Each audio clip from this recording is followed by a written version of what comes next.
Hi guys, hope everyone is well. Welcome to Overlord, light novel. Enjoy listening.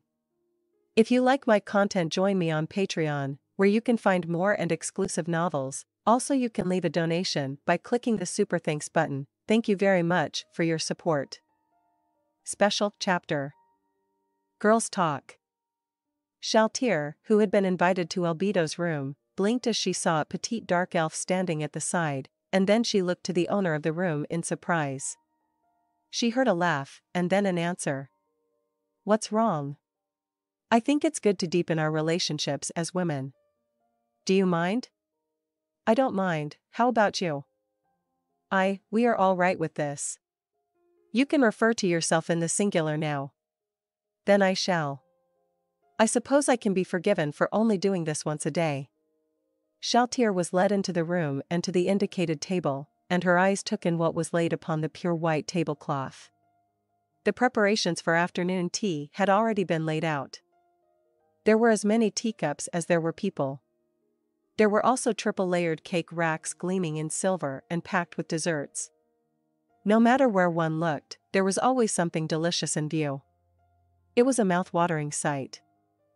At a glance, there were tender, juicy strawberries, soft and moist sponge cakes, as well as strawberry cakes made with butter that was virtually oil-free.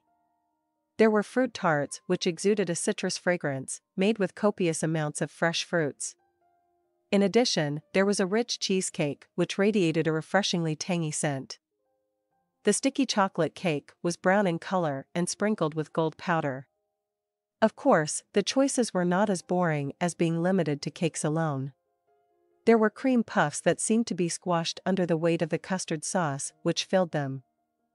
There were long, cylindrical peach jellies and jellies made of Kyoho grapes, and even jellies of fruits which could only be found in Yggdrasil.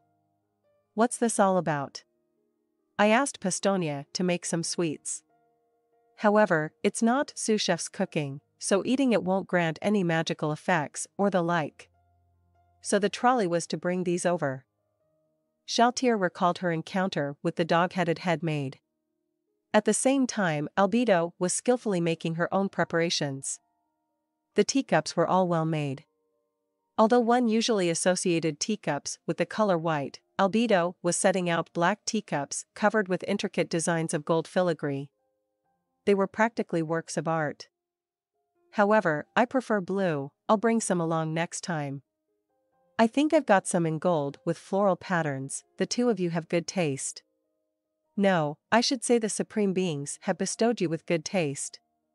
Albedo was still pouring tea even as she spoke. The fragrance filled the surrounding air, and it stimulated Shaltir's nose. She thought of several kinds of tea as she continued to savor the scent, and then Shaltir decided on a particular variety. Is this Platinum Asgard Pico? I'm not too sure, but I think it should be. Pastonia said something along those lines. Why is something as good as this in the hands of someone who can't appreciate it? What do you mean, Shaltir?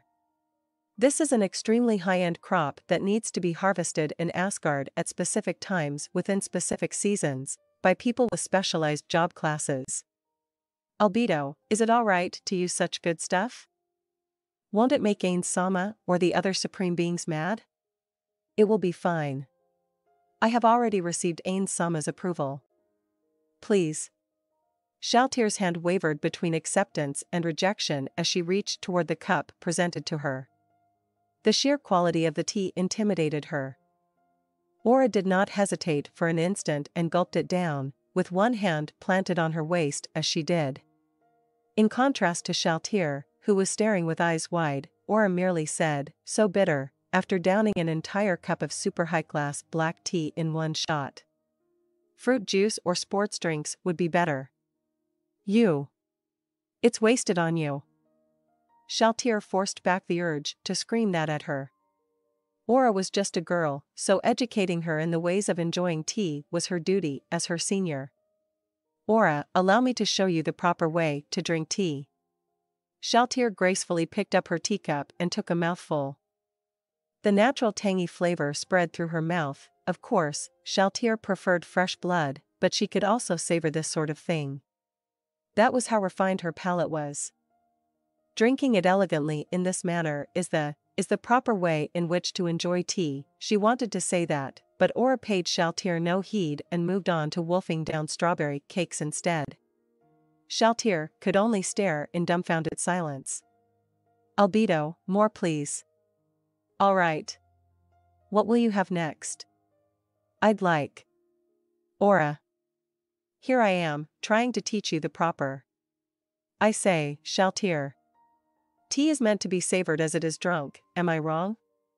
Certainly it looks uncouth before Ain Sama and the others, but this is a private tea party among friends, is it not?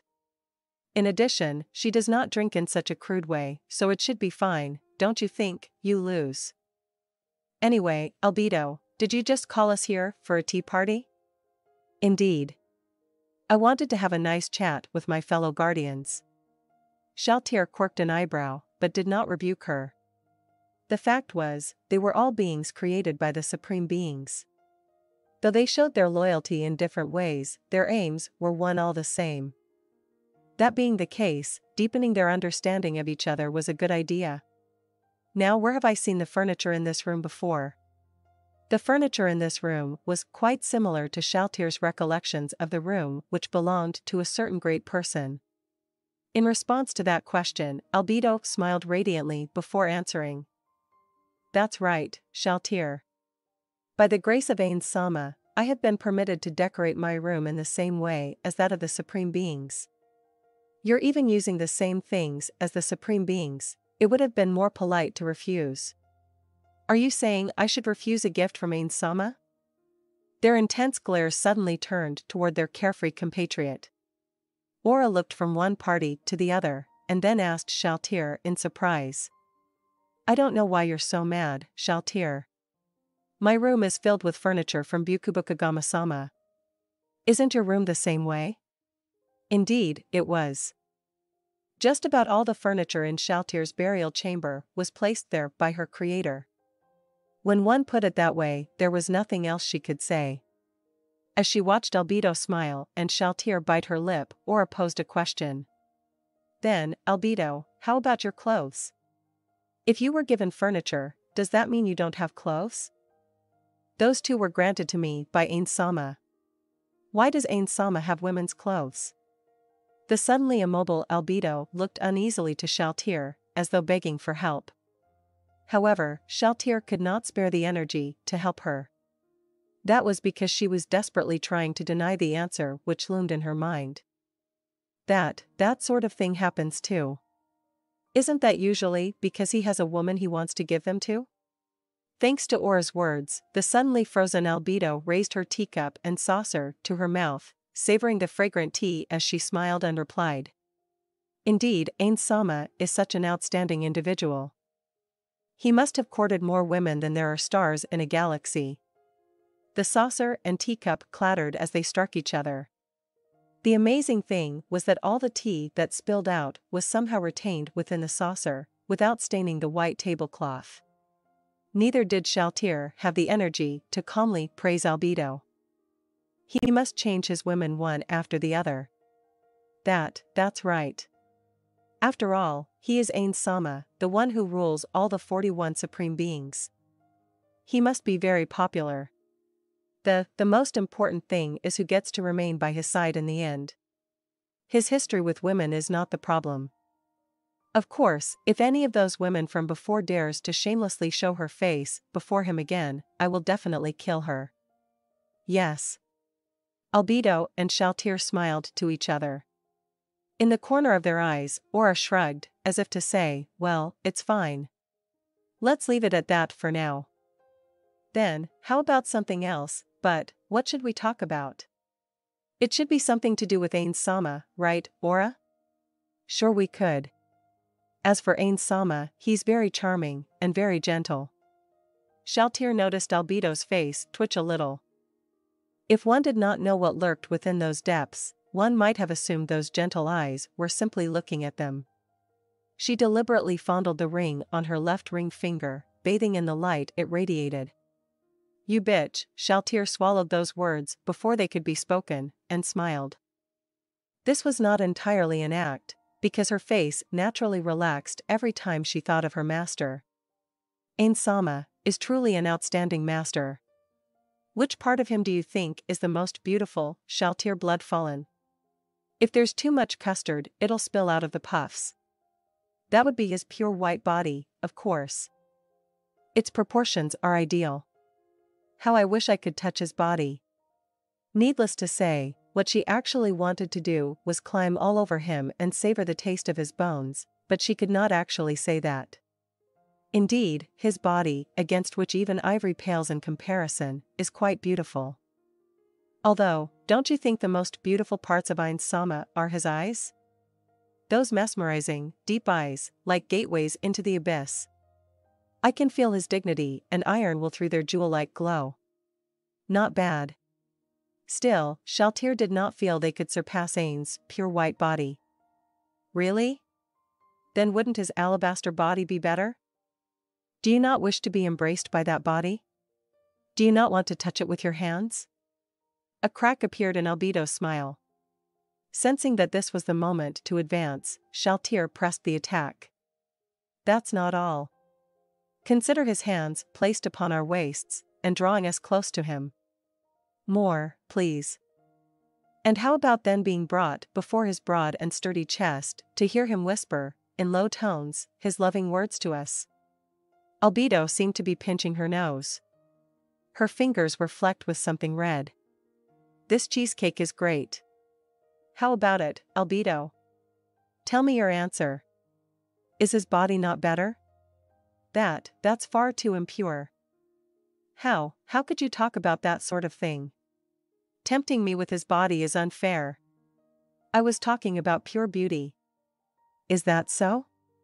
Yet the way you're acting is declaring my victory. I say. What do you say, Aura? This is the most exciting part. Wipe your mouth so you can be a live witness as this woman admits her defeat. Come, Albedo, admit it. Admit that the most beautiful part of Ain's is his bony body. A smile of victory dawned on Shaltir's face as she watched how Albedo was gritting her teeth, and then Aura muttered to herself, what part of Ain Sama isn't beautiful? Isn't he pretty all over? Shaltir nodded to Albedo. Indeed, Ain Sama is the physical incarnation of beauty. We can't say which part of him is best. Yes, Albedo.